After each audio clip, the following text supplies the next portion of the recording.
Yo yo yo, ça fait longtemps, ça fait trop longtemps j'ai l'impression.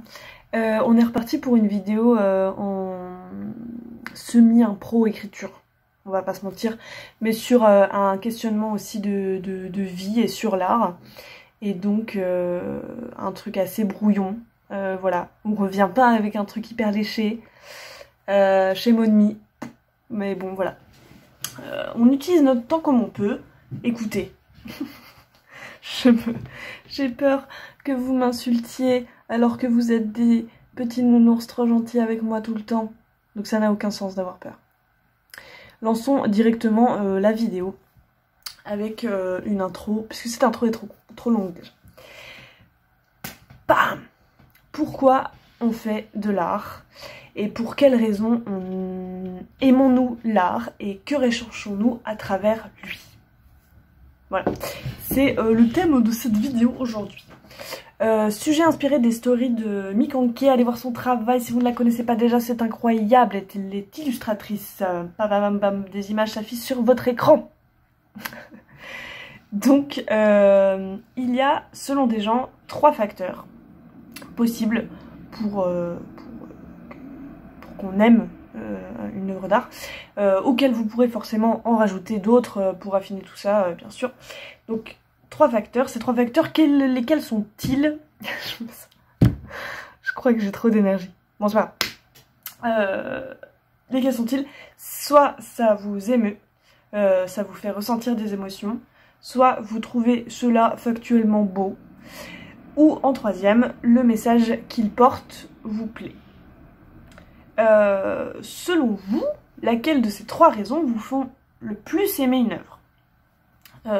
En réalité, je pense que l'on a besoin des 3, c'est même quasiment sûr, pour apprécier vraiment une œuvre dans sa globalité et qu'elle nous marque à tout jamais jusqu'à notre mort.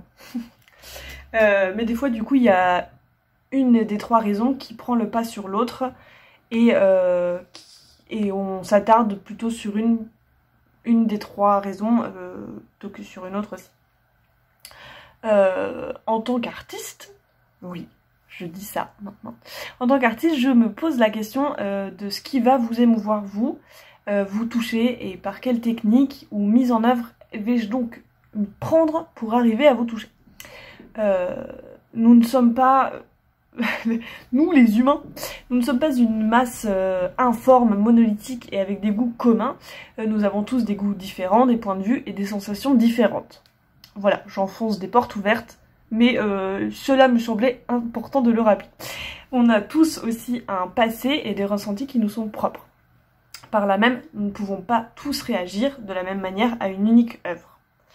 Donc, pourquoi se poser la question des autres? Puisque les autres, c'est quand même hyper dur à mettre dans un gros sac, dans une grosse case. Je pense que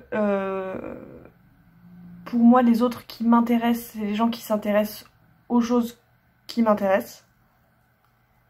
Voilà, on aime bien la similarité, on aime bien quand même des gens qui nous ressemblent.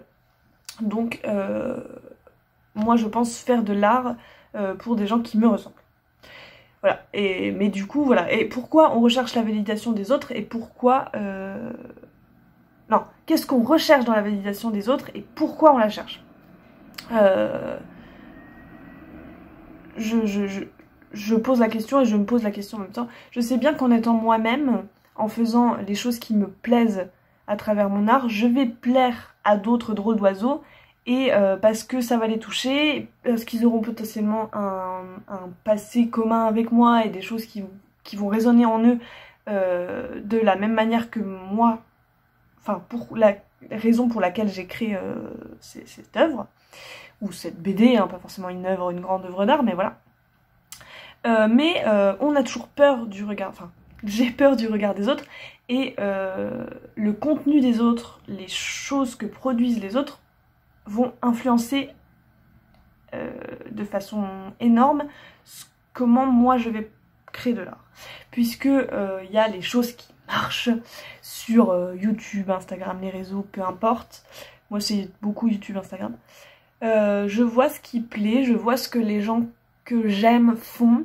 Je peux vous mettre en i d'ailleurs une vidéo que j'ai sortie il n'y a pas si longtemps sur le fait que j'aimais pas vlogger et que je faisais des vlogs parce que j'aime en regarder.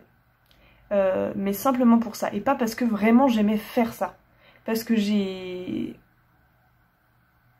Oui, par mimétisme des choses que j'aime, j'ai voulu faire une œuvre comme ça. Mais là je m'égare je crois. Donc pourquoi on fait de l'art? Pourquoi on aime l'art? Ah oui, maintenant je suis à la Funky Fabric. Je peux te mettre un autre i, c'est peut-être un peu trop chiant. Voilà. Je suis arrivée à la Funky Fabric, c'est un atelier boutique dans le 7e arrondissement de Lyon. Et donc on est 7 créateurs et on a une boutique où on vend nos créations. Parce qu'avant je n'avais pas en fait de point boutique où je pouvais vendre mes œuvres quoi. Et je fais aussi des marchés de créateurs maintenant via... J'ai plus accès à ça quoi, parce que je suis dans un collectif d'artistes, de créateurs. Et du coup trop cool. Voilà. Trop cool, mais ça fait que je vends mes produits maintenant. Donc je vends mon art. Et ça m'a fait me demander encore plus qu'est-ce que les gens aiment et pourquoi je ferais pas des trucs expressément pour que les gens achètent. C'est-à-dire, je m'explique.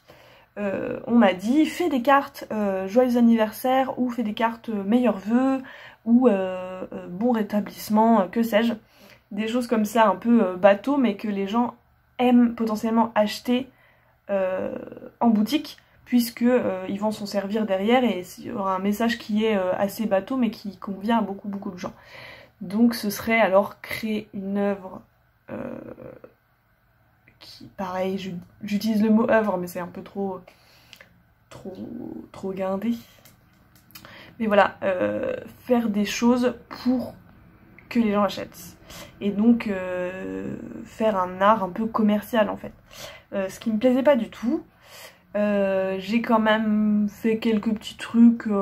Si, j'ai fait des cartes de Joyeux Noël en fin d'année. Qui ont, je sais pas si elles ont marché plus que ça par rapport aux autres. Mais bon, c'est jouer un peu aussi au jeu de la boutique. Et puis finalement, c'est quand même sympa. Quand ça tombe pas dans un extrême inverse où je fais que des trucs pour faire du flouze et mais de toute manière je serais pas artiste si je voulais faire du flouze, voilà donc mais voilà, les questions ça doit plaire au public, je me les pose encore plus du fait d'être à la Funky Fabric maintenant alors que je m'en posais moins avant. Et je pense qu'on a souvent des phases comme ça en tant que créateur où on va faire les choses qui nous plaisent sans se poser de questions et on sera à fond dans la création et tout. Et il y a plein de phases où on va se remettre en question tout le temps et en fait ça va pas marcher et pourquoi je fais ça, mais en fait on va me juger, blablabla. On est tout le temps dans des phases comme ça différentes. Et je crois que c'est bien de faire ce qu'on aime, voilà. Plot twist, spoiler énorme. C'est bien de faire ce qu'on aime. Parce qu'il y a forcément d'autres drôles d'oiseaux qui aimeront. Si on est niche, c'est pas forcément grave. Oui, c'est bien de plaire à tout le monde peut-être, mais je ne pense pas. C'est bien de plaire aux gens. En fait, c'est bien d'être en accord avec ce qu'on fait et de pas avoir à faire de concessions sur ses propres œuvres. Sinon, c'est débile, ça n'a plus de sens. Donc, montrons notre individualité au monde sans peur et en étant simplement nous-mêmes. Voilà. Je me suis potentiellement un peu perdue dans les réflexions de base, mais j'aimerais du coup bien avoir vos avis en commentaire. Ce qui vous fait vous le plus aimer une œuvre, est-ce que vous vous posez ces questions-là? Et